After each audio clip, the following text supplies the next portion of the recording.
Boa tarde, pessoal. Estamos iniciando mais uma Quinta Jurisprudente, onde o direito vira direção.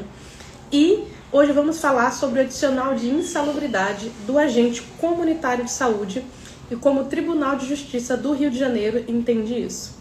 O que acontece? Todo agente comunitário de saúde tem o direito de receber a insalubridade. Por quê?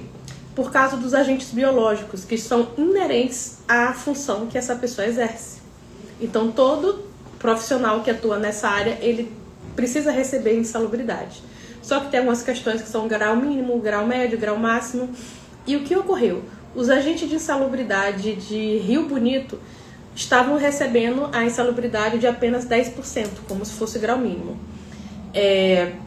Eles ingressaram com uma ação judicial, foi feita uma perícia, através do processo judicial, no ambiente de trabalho deles, e identificou que o grau de insalubridade é médio, de 20%, que é o padrão. Inclusive, eu desconhecia que algum agente comunitário de saúde recebia menos que 20% de insalubridade, E pesquisando, nós vimos esse caso lá de Rio Bonito.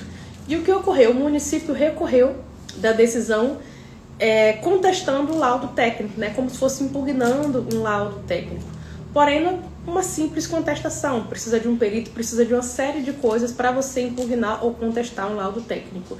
E uma peça jurídica sem ter um profissional qualificado, porque o advogado ele debate o direito, o advogado ele debate a lei. O advogado ele não debate questões técnicas que são inerentes, que não são inerentes a ele. Então, assim, se eu tenho um processo de uma construtora, meu cliente comprou um apartamento e esse apartamento não foi entregue no prazo, eu posso contestar porque existe uma lei falando sobre isso. Porém, se esse apartamento apresenta algum defeito e eu preciso de um laudo, é o engenheiro que vai fazer. Vai ser o argumento do advogado baseado no laudo do engenheiro. Não tem como o advogado argumentar sobre uma obra no prédio. Quem faz isso é um laudo técnico de engenheiro.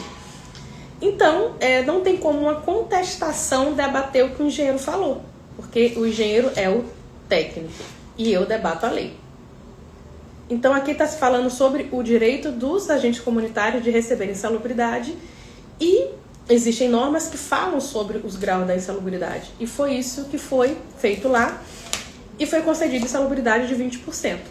Porém, o município alegou que não foi feito pedido administrativo, só que nesse caso não precisa ser feito pedido administrativo. Em muitos casos, precisa ter feito o pedido administrativo, o direito ser negado para depois você ingressar com a ação judicial. Nesse caso, ele já recebeu insalubridade, ele só queria aumentar. Então, assim, se você é servidor público, aí você tem um direito de receber um adicional por ensino, ensino superior.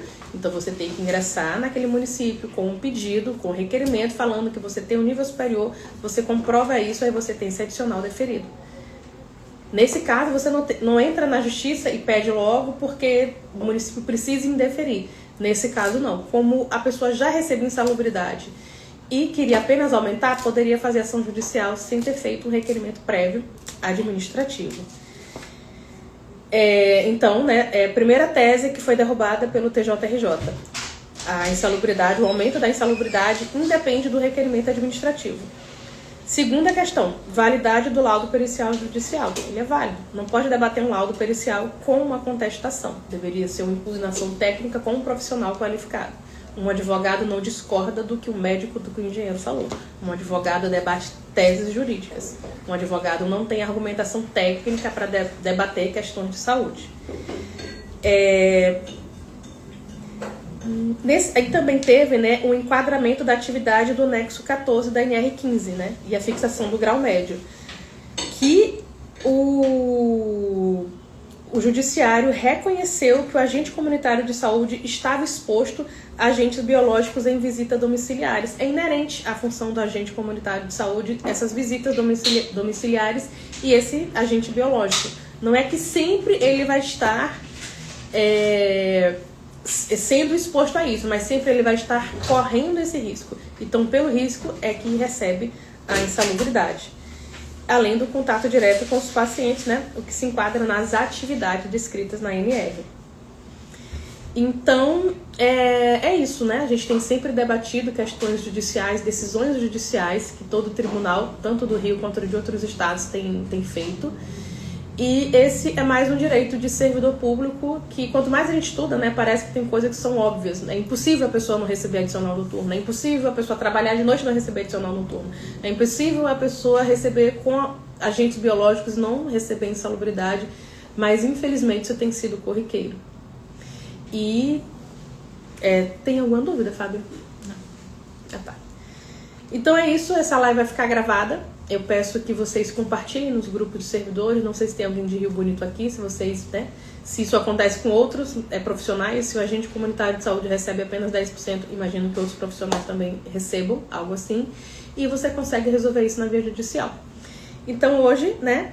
Essa é uma decisão, né, um marco para os agentes comunitários de saúde, além de outros servidores, né, com risco biológico, principalmente em Rio Bonito, porque é super comum quando um gestor, né, ou quando um município costuma agir de forma com um tipo de servidor, é comum que ele haja com todos. Então, quem for servidor público de Rio Bonito precisa ficar atento a isso. E essa foi mais uma quinta jurisprudente, onde o direito vira de exerção. A live vai ficar salva. Qualquer coisa, vocês colocam aqui a dúvida que nós vamos esclarecer. Obrigada, boa tarde.